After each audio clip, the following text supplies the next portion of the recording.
예, 이른바 땅콩 회항 사건으로 잘 알려져 있죠. 예, 대한항공의 조현아인가요? 제가 헷갈리네요, 이름이. 예. 그 조상무가 이제 소위 말해서 갑질을 해가지고 그 피해자로 박창진 그 대한항공 사무장이 피해를 봤는데, 이제 법원에서 최근에 2심에서 7천만 원을 배상하라는 판결을 받았습니다.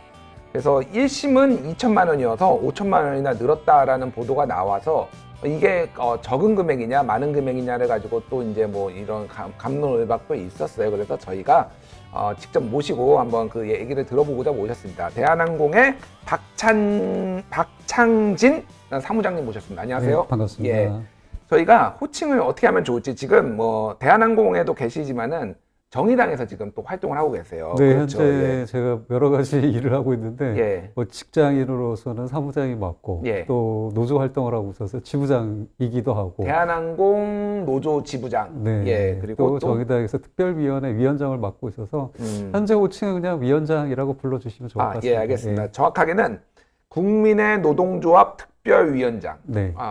맡고 계셔서, 그러면 제가 박 위원장이라고 제가 네. 호칭을 하겠습니다. 예. 일단 제가 실무를 뵙는 거는 처음은 아니에요. 아, 그러세요? 예. 언제 뵀냐면은 얼마 전에 그 네. 국회에서 김종대 의원에서 공정하지 않다 거기 네네. 오셨었죠. 네네네. 그날 제가 이 대각선 뒤쪽에 앉아서 아, 그러셨어요? 예, 있었는데 뵀는데 죄송한데. 아니요. 내가 바쁘신 것 같아서 기억이 인사를 하나도 못 안 드렸어요. 예. 네, 그래서 그날 보면서 잘생겼다. 아이, 감사합니다. 잘생겼다는 네. 생각을 하시고, 잘 우리 실제 키가 되게 크세요. 키가 또 한 185가 넘으시나요? 아니, 뭐 네, 180 정도 됩니다. 야, 네. 굉장히 커 보이세요, 약간. 그래서 이 훤칠한 미남이다라는 생각을 제가 했습니다. 어쨌든 뭐 그 얘기를 하려고 한 건 아니고요. 감사합니다. 예. 일단 2심에서 7천만 원. 이게 네. 지금 법원이 어느 나라 법원인가요?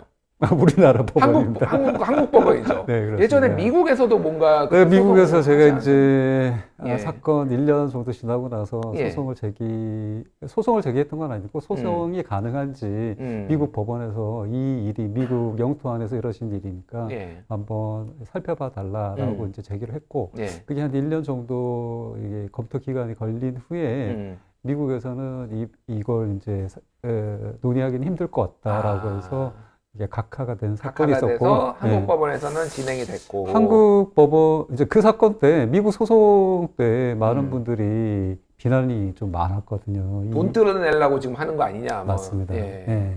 잘 알고 계시네요.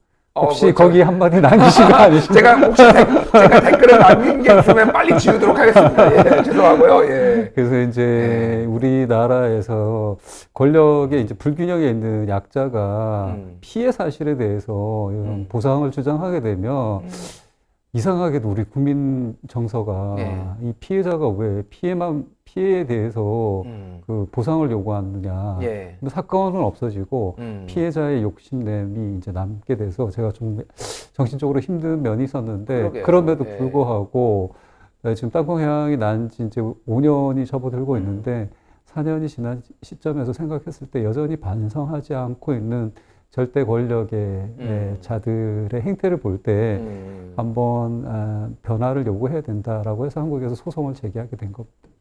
알겠습니다. 일단 뭐 축하드려야 될 부분은 축하를 드리고, 그런데 1심보다 배상액은 늘었는데 조금 실망스러운 부분이 있었다라고 말씀하셨어요. 어떤 게 조금 실망스러우셨던 거예요? 이 사건을 통해서 극렬한 피해를 제가 받고, 예. 또 어쩌면 지금 땅콩이라는 말을 우리 앵커님조차도 수시로 내뱉을 만큼 저의 이제 개인의 일상, 제 개인의 삶에 있어서는 어마어마한 타격을 준 일에도 불구하고 제 인간 가치에 비해서는 터무니없는 책정액이 나왔다라는 것에 조금 아쉬움을 가졌고, 여전히 우리 사회가 불공정하구나라는 걸 느꼈습니다. 사실 미국이나 뭐 이런 데서 이런 류의 사건에 배상이 나오면은 아마 단위가 한 2개 정도는 0이 더 붙는 경우가 굉장히 많아요. 예, 제가 뭐 돈이 중요한 게 아니라 그 정도로 인간에 대한 그 존엄성 그렇죠. 부분을, 그러니까 인간이 모두 모욕을 받았거나 차별을 받았을 경우에는 이거는 강력하게 기업이나 이 개인이 배상을 해야 된다. 권력이 있는 사람들, 이런 것들이 일단 판례로 많이 굳어져 있고 사례로 남아 있는데, 한국은 그런 거에 대해서 굉장히 인색한데, 그럼에도 불구하고 7천만 원도 적은 액수가 아니에요, 사실은. 그 기존의 어떤 판례들을 봤을 때는. 그만큼 예. 지난 5년간 제가 이제 꾸준하게 목소리를 내왔고, 예, 그러다 보니까 제 입장에서는 예. 예, 오히려 뭐 이 금전적인 배상액조차도 제가 그동안 투자한 금액이나 뭐 노력에 비하면 오히려 마이너스인 거죠. 예. 그런데 이제 소명 의식으로 볼 때 지금 앵커님이 말씀하신 것처럼 네. 가치는 있었다라고 생각하고 있습니다. 이런 시작을 음. 통해서 많은 약자들이 부당함에 대해서 목소리를 낼 수 있는 계기가 넓어졌으면 좋겠다는 생각을 하고 있습니다. 알겠습니다. 또 이제 그동안 중간중간 언론에 많이 나왔는데, 이제 뭐, 이제, 오너일가라고 그냥 편하게 얘기할게요. 오너일가에서 반성을 하는 듯 하다가 그 이후에 굉장히 우리 박 사무장님에 대해서, 이제 위원장님에 대해서 굉장히 탄압, 소위 말해서 좀 불이익, 인사상의 불이익을 준다든지 뭐 여러 가지 이제 압력들을 행사했다라는 것들이 나왔는데, 좀 어떤 일들이 있었는지 좀 간략하게 설명해 주시겠어요?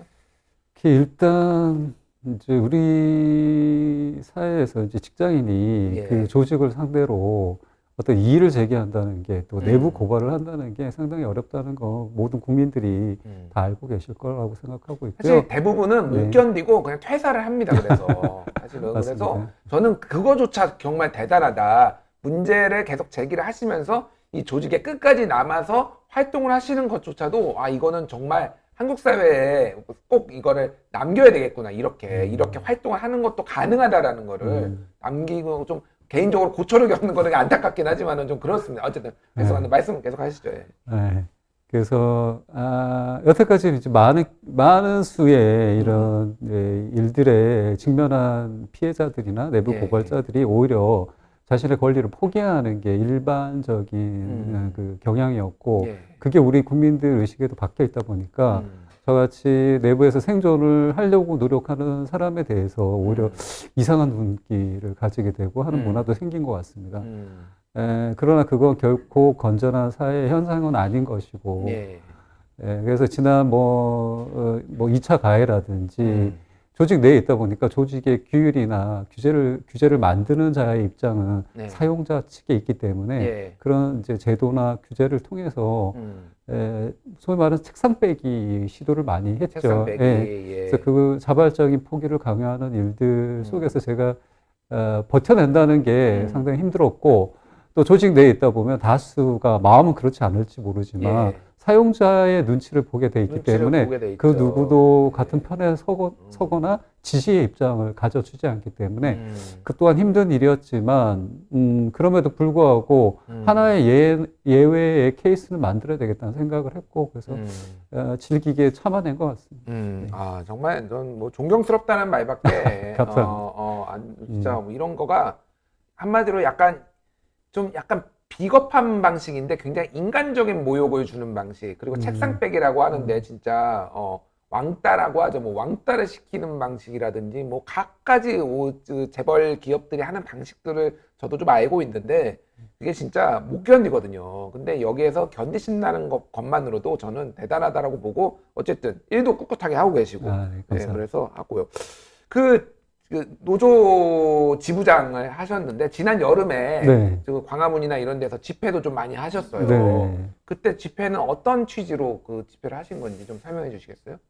지금 뭐 땅콩향이 발생한 지 이제 5년이 흘러가고 있는데, 그 집회가 이제 일어난 시점이 4년 정도가 지난 시점이었고, 예.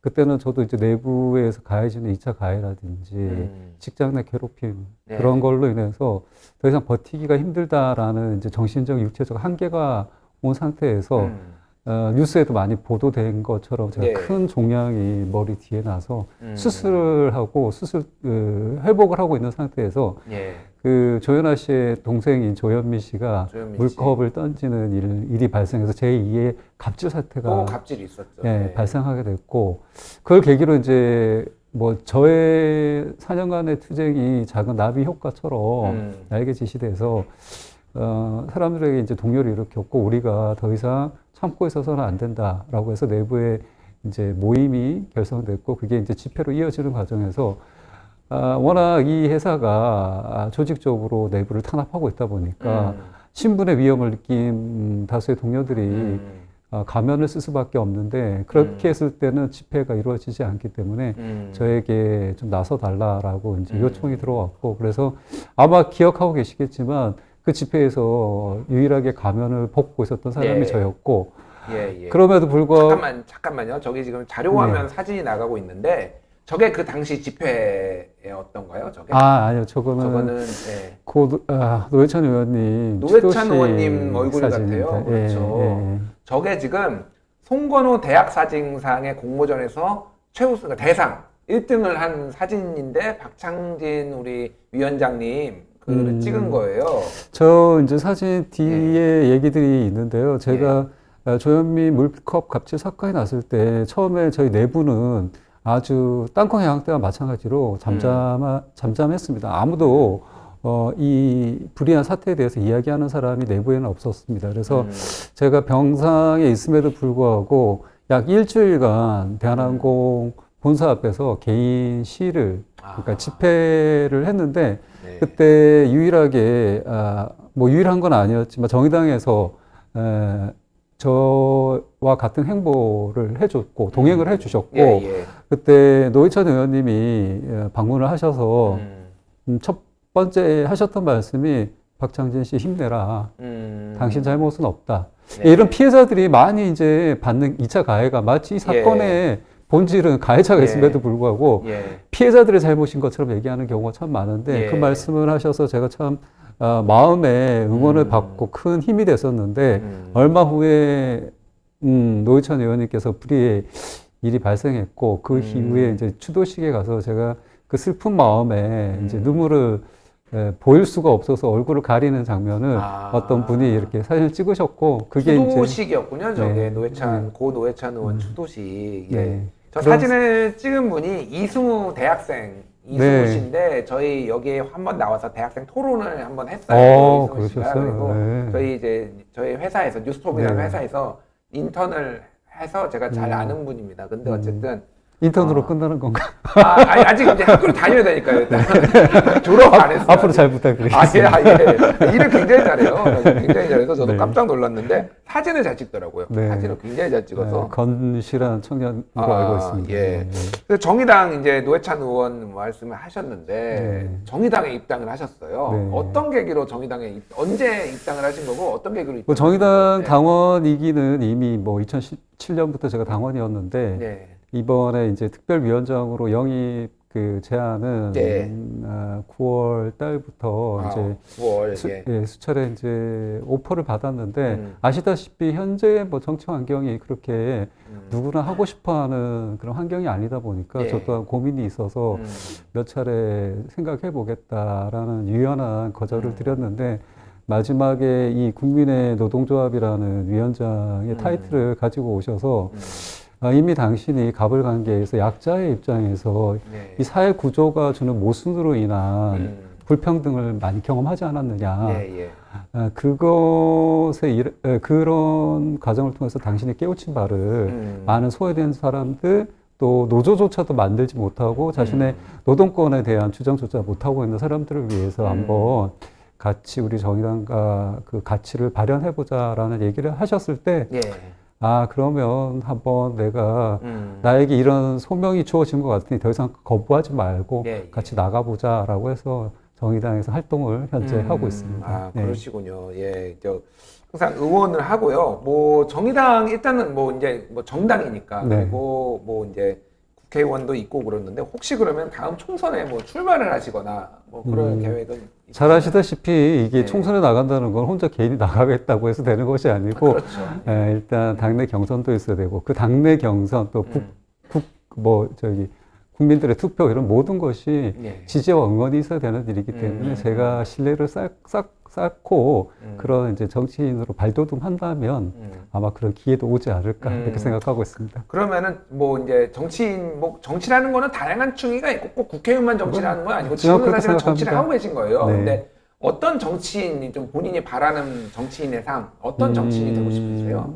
지금 현재 이제 제가 느끼는 정치인 우리나라의 정치인들의 경우에는 이미 기득 세력이었던 분들이 또 다른 권력을 향유하고 있는 자의 입장으로 가는 경우가 많은 것 같습니다. 그래서 실질적인 현재의 문제를 점검할 수 있고 경험해 본 사람들, 약자 소시민들이 나가서 정치를 하는 게 맞지 않나. 예, 그런 측면에서 그런 정치인이 되고 싶습니다. 아, 그러니까 약자, 소시민을 대변하고 본인처럼 이렇게 어떤 뭐 권력이라든지 대기업, 뭐 오너들 이런 데 횡포를 당하는 사람들을 대변해주는 그런 정치인이 되고 싶다라고 알겠습니다. 대한항공은 계속 다니실 건가요? 아니면 퇴사하실 건가요?